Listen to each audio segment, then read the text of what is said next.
Magandang araw mga kamarites. Ayan nga, pumasok na nga ang marites niya dito sa tindahan. At sobrang nakakapagod mga kamarites. Gawa nga ng malayo din ang aming bahay mula dito sa aming eskwelahan. Kaya maglalakad pa kami, bitbit namin yung mga aming paninda. Kaya medyo nakakapagod mga kamarites, pero okay lang yan dahil kailangan din naman natin maghanap buhay sa araw-araw. Dahil marami tayong gastusin at syempre pinagkakagastusan lalo na ngayon magka-graduation ng ating mga chikiting, ang ating mga anak. Ayan, kaya puspos tayo sa pagtatrabaho para makapag-suporta tayo sa pangangailangan ng ating mga anak. Kaya ang mga marites nyo, kahit umulan, umaraw, papasok yan basta may pasok. Pero syempre, pag wala ng pasok, hindi na papasok ang mga marites nyo. Pero kapag hanggat may pasok, papasok ang mga marites nyo, gawa ng kailangan natin kumita sa araw-araw. Dahil ang mahal na mahal na ng bilihin ngayon.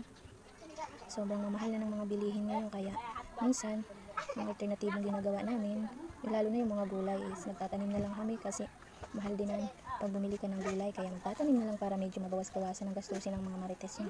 Pero syempre habang wala pa yung mga bunga, ayan syempre makakapag-gastos din tayo gawa ng maraming gastusin ngayon.